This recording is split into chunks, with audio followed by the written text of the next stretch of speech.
രാത്രി കാലങ്ങളിൽ വാതിലുകൾ പോലും തുറന്നിട്ട് നമുക്ക് കിടന്നുറങ്ങാനായിട്ട് സാധിക്കുന്ന ഒരു രാജ്യമാണ്. എയർപോർട്ട് ഇല്ല, എംബസി ഇല്ല, കടലില്ല, സ്വന്തമായി റെയിൽവേ ഇല്ല, സ്വന്തമായി ഭാഷയില്ല, സ്വന്തമായി കറൻസി ഇല്ല, സ്വന്തമായി സൈന്യവുമില്ല. എങ്കിലും ലോകത്തെ അതിസമ്പന്നമായ ഒരു രാജ്യമാണ് ഇന്ന് നിങ്ങളെ കാണിക്കാനായിട്ട് വന്നത്. ഹൈ ഫ്രണ്ട്സ്, ഞാൻ ഫൈസൽ. നമ്മളിപ്പോൾ ഉള്ളത് യൂറോപ്പിലെ മനോഹര രാജ്യമായ ലിക്റ്റൻസ്റ്റൈനിലാണ്. ഇതിന്റെ പേര് പറയാനായിട്ട് കുറച്ച് ബുദ്ധിമുട്ടുണ്ടെങ്കിലും ഈ രാജ്യം മനോഹരമാണ്. ഒരുപാട് കോടീശ്വരന്മാർ താമസിക്കുന്ന ഒരു രാജ്യമാണ് ലിക്റ്റൻസ്റ്റൈൻ. സ്വിറ്റ്സർലൻഡിനും ഓസ്ട്രിയയ്ക്കും ഇടയിലാണ് ഈ ഒരു കുഞ്ഞൻ രാജ്യം സ്ഥിതി ചെയ്യുന്നത്. വെറും 39,000 ആളുകൾ മാത്രമേ ഇവിടെ താമസിക്കുന്നുള്ളൂ. ഒരു 160 സ്ക്വയർ കിലോമീറ്ററുള്ള ചെറിയൊരു രാജ്യമാണ്. ഒരു 25 കിലോമീറ്റർ വീതിയും ഒരു 6 കിലോമീറ്റർ നീളത്തിലുമുള്ള വളരെ ചെറിയൊരു രാജ്യം. അപ്പോൾ എന്തായാലും ഈ ഒരു ടോയ് ട്രെയിനിൽ കയറി നമുക്ക് ഈ ഒരു ലിക്റ്റൻസ്റ്റൈൻ എന്ന് പറയുന്ന മനോഹര രാജ്യത്തിന്റെ കുറച്ച് കാഴ്ചകൾ കാണാം. ടോയ് ട്രെയിൻ അങ്ങോട്ട് വിട്ടു കഴിഞ്ഞപ്പം കണ്ടില്ലേ, മനോഹരങ്ങളായ വീടുകളാണ്. വീടിന്റെ ബാൽക്കണിയിലൊക്കെ പൂക്കൾ ഇങ്ങനെ കുലകുത്തി നിൽക്കുന്ന മനോഹരങ്ങളായ കാഴ്ചകൾ നമുക്ക് കാണാനായിട്ട് സാധിക്കും.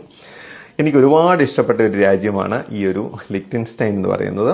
അതുപോലെ ഇവിടുത്തെ ഭാഷ എന്ന് പറയുന്നത് ജർമ്മനാണ്. അതുപോലെ ഇവിടുത്തെ കറൻസി എന്ന് പറയുന്നത് സ്വിസ് ഫ്രാങ്ക് ആണ്. ഇവർക്ക് സ്വന്തമായിട്ട് റെയിൽവേ ഇല്ല. പക്ഷേ സ്വിറ്റ്സർലൻഡിൽ നിന്നും ഈ ഒരു ലിക്റ്റൻസ്റ്റൈൻ വഴി ഓസ്ട്രിയയിലേക്ക് ഒരു റെയിൽവേ ലൈൻ കടന്നു പോകുന്നുണ്ട്. അതിൻ്റെ നടത്തിപ്പ് ഓസ്ട്രിയയാണ്. അതുപോലെ തന്നെ കുറ്റകൃത്യങ്ങളും വളരെയധികം കുറഞ്ഞ ഒരു രാജ്യമാണ് ലിക്റ്റൻസ്റ്റൈന്. അതുകൊണ്ട് തന്നെ ഇവിടുത്തെ ജയിലുകൾ വിജനമാണ്. അതുപോലെ തന്നെ ഈ രാജ്യം വളരെ നീറ്റ് ആൻഡ് ക്ലീൻ ആണ്.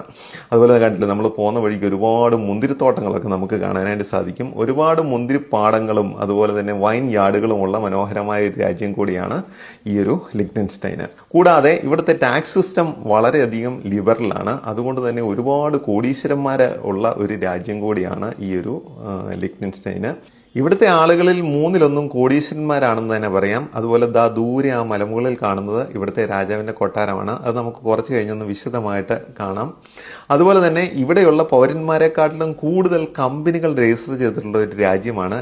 അങ്ങനെ വീണ്ടും നമ്മൾ രാജാവിന്റെ കൊട്ടാരം കാണുകയാണ്. ദൂരെ ആ മലമുകളിൽ കാണുന്നതാണ് ഇവിടുത്തെ രാജാവിന്റെ കൊട്ടാരം.